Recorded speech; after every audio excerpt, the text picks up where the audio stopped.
India plus news में आपનું સ્વાગત છે। વડોદરા શહેરના અકોટા દાંડિયા બજાર બ્રિજ પાસે ભારે વરસાદના કારણે અટવાયેલા નાગરિકોએ સરકાર પાસે જીવન જરૂરિયાતની ચીજ વસ્તુઓની સહાય માંગી। વડોદરા શહેરના આજવા ડેમમાંથી સતત છોડાયેલા પાણીને પગલે વિશ્વામિત્રી નદી ગાંડીતુર બની અને વિશ્વામિત્રી નદીના પાણી આસપાસના કાંઠા વિસ્તારમાં ઘૂસી ગયા, જેના કારણે લાખો લોકો પોતાના ઘરમાં જ પુરાયેલા છે। ઘણા લોકો પૂરના પાણીમાં ફસાઈ ગયા હોય તેવી સ્થિતિનું પણ નિર્માણ થયું છે। ત્યારે અકોટા દાંડિયા બ્રિજ નીચે 15,000થી વધુ લોકો ફસાયેલા છે। લોકો ઘરથી બેઘર થઈ ગયા છે। તેઓને ખાવા પીવાની, પાણીની કે લાઇટની પણ સગવડ નથી। તેમ છતાં કોઈ કોર્પોરેટર, અધિકારી કે ધારાસભ્ય પણ પૂછવા આવ્યો નથી। ત્યારે નાગરિકો દ્વારા સરકારને વિનંતી કરવામાં આવી કે જીવન જરૂરિયાત જેવી કે ફૂડ પેકેટ, પાણી અને લાઇટની વ્યવસ્થા કરી આપવામાં આવે। આપણો અકોટા દાંડિયા બજાર બ્રિજની નીચે પરશુરામનગર સોસાયટીની આગળ મહારાજાનગર સયાજીવનનો વિસ્તાર છે, ઠીક છે, જ્યાં તમે અત્યારે પરિસ્થિતિ જોઈ રહ્યા છો કે વરસાદના કારણે ઘણા બધા લોકો ઘરથી બેરોજગાર થઈ ગયા છે। પરિસ્થિતિ એવી ઉત્પન્ન થઈ ગઈ છે કે લોકોને ઊંઘવા માટે જગ્યા નથી મળી રહી। લોકો જ્યાં ત્યાં પાણી પડી રહ્યું છે, છતાંય લોકો નાના નાના બાળકોને લઈને બેસીને ઊંઘી રહ્યા છે। જમવાની વ્યવસ્થા જે મળી રહી છે ખાઈ રહ્યા છે। તંત્ર કોઈ જોવા નથી આવી રહ્યું કે નાના છોકરાઓ શું કરી રહ્યા છે। 1.5-2 મહિનાના છોકરા છે, તમે જોઈ શકો છો કે 1.5-2 મહિનાના છોકરાઓ માટે કોઈ દૂધની વ્યવસ્થા નથી। વૃદ્ધ મહિલાઓ બી અહીંયા છે જે 60થી ઉપરના છે, એ લોકોને અહીંથી થઈ આપણે બીજી જગ્યાએ ખસેડી શકે એવી પરિસ્થિતિ નથી। એ લોકો ખાટલા પર ને ખાટલા પર ત્યાં બેસી રહ્યા છે।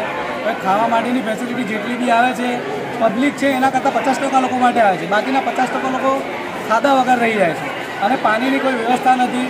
ફાયર બ્રિગેડને મેં 2 વખત કોલ કરેલો છે। ફાયર બ્રિગેડના તરફથી મને એવો રિપ્લાય મળેલો છે કે અત્યારે તમારા પરિસ્થિતિ કરતાં અમારી બચાવ કામગીરીની પરિસ્થિતિ વધારે છે। નો ડાઉટ કે એ લોકો એમની કામગીરી કરી રહ્યા છે, પણ તંત્રએ બી અહીં જોવું જોઈએ, ત્યાં રિક્વેસ્ટ કરવી જોઈએ કે ભાઈ પાણીનો ટેન્કર અમે અહીંયા મોકલીએ, કારણ કે છેલ્લા 2 દિવસથી લાઇટ નથી। એક જ હેડપંપ છે, એક જ હેડપંપ પરથી 400થી 500 લોકો પાણી ભરી રહ્યા છે। એમાંય નકરું માટીવાળી પાણી આવી રહ્યું છે। એ નાના છોકરાઓને પાણી પીવડાવવામાં આવી રહ્યું છે। ઘણા બધા લોકોને તકલીફ થઈ રહી છે, ઉલટી થવાની શક્યતાઓ વધી રહી છે। કોઈ અધિકારી અહીં આવેલું? કોઈ અધિકારી અત્યાર સુધી આવ્યું નથી। 4 કોર્પોરેટરોમાંથી કોઈ આવ્યું નથી, ના કોઈ ધારાસભ્ય આવ્યું છે। હું વિજયભાઈ શાહને બી રિક્વેસ્ટ કરવા માગું છું કે તમે વડોદરાના અધ્યક્ષ છો, તમે નિયર બાય જ રહો છો, તમારા ત્યાંથી 1 કિલોમીટરનું અંતર છે સ્લમ એરિયા, તો તમે એ લોકોને રિક્વેસ્ટ કરીને કહી શકો છો કે તમે જે એરિયામાં તમે અત્યાર સુધી સ્લમ એરિયામાં જીતી રહ્યા છો, અમે સોસાયટીની જેમ અમારી કોઈ અપેક્ષા નથી સોસાયટીની જેમ કે તમે અમારા ત્યાં આવીને ઘરે ઘરે બ્લોક નાખો, ઘરે ઘરે બધી સુવિધા આપો। પણ જે સ્લમ એરિયા આજે ઉપરના લોકોને જોઈને વોટિંગ કરી રહ્યા છે, તો કમસે કમ તમે સ્લમ એરિયામાં આવો, લોકોની પરિસ્થિતિ જો, ફૂડ પેકેટની વ્યવસ્થા કરો। અત્યારે મેં જેટલા બી ન્યૂઝ જોયા છે, જેટલા બી તમારા ધારાસભ્ય છે, કોર્પોરેટરો છે, અત્યારે મોટી મોટી સોસાયટીમાં જઈ રહ્યા છે, તો કેમ સોસાયટીવાળા જ તમને વોટિંગ કરે છે, સ્લમ એરિયાવાળા વોટિંગ નથી કરતા?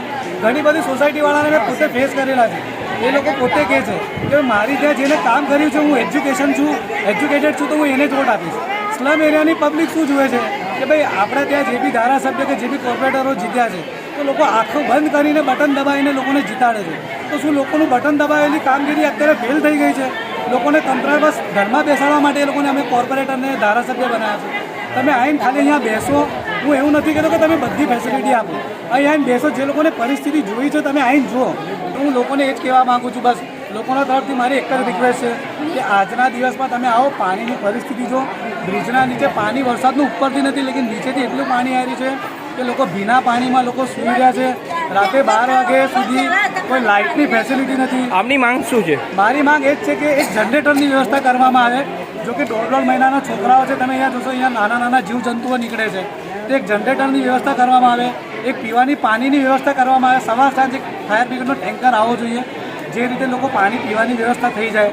અને જે બી સેવાઓ આવતી હોય, ખીચડીની કે જે બી, તો ખાવાની વ્યવસ્થા તમે નીચે સુધી લઈ આવો। તમે ઉપર આપો છો તો ઉપર કઈ પબ્લિક લઈ રહી છે તમને ખબર છે? નીચેના લોકો નાના છોકરાઓ લઈને ઉપર આવી નથી શકતા। તો મારી એ જ રિક્વેસ્ટ છે કે તમે નીચે સુધી પહોંચો। જે સ્લમ એરિયામાં જે લોકો વૃદ્ધ મહિલાઓ છે, જે નાના નાના બાળકો લઈને બેઠા છે, એ લોકો સુધી તમે ખાવાનું પહોંચાડો।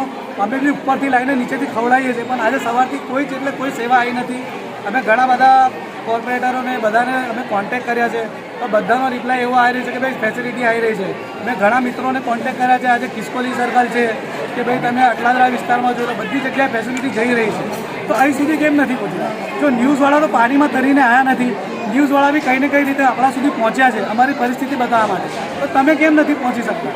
તમારે બી પહોંચવું જોઈએ। જો ન્યૂઝવાળા આવી શકતા તો તમે તમારી ગવર્મેન્ટની ગાડી, ગવર્મેન્ટની કોઈ બી વ્હીકલ લઈને તમે પહોંચી શકો છો। તો મારી એક જ રિક્વેસ્ટ છે કે આ બધી વસ્તુ જો તમે જોતા હો, તો તમારામાં થોડી ઘણી જો માનસાઈ હોય તો લોકોની તકલીફો જુઓ, લોકો માટે કંઈક વ્યવસ્થા કરો। તમારે તમારા ખિસ્સામાંથી તો આપવાના નથી, તંત્ર આપવાનું છે. જો તંત્ર આપવા તૈયાર નથી તો તમે અમારી સામે ઊભા રહો કે તંત્ર અમને કોઈ સપોર્ટ નથી કરતું. તંત્રને જગાડવાની જવાબદારી અમારી છે. જ્યારે તંત્ર વોટિંગ માટે આવશે ત્યારે અમે કહીશું કે ભાઈ કોર્પોરેટરે કીધું હતું, છતાંય અમને ગવર્મેન્ટે કે તંત્રએ સપોર્ટ નથી કર્યો, તો અમે તંત્રને ઉપર ચડવા નહીં દઈએ.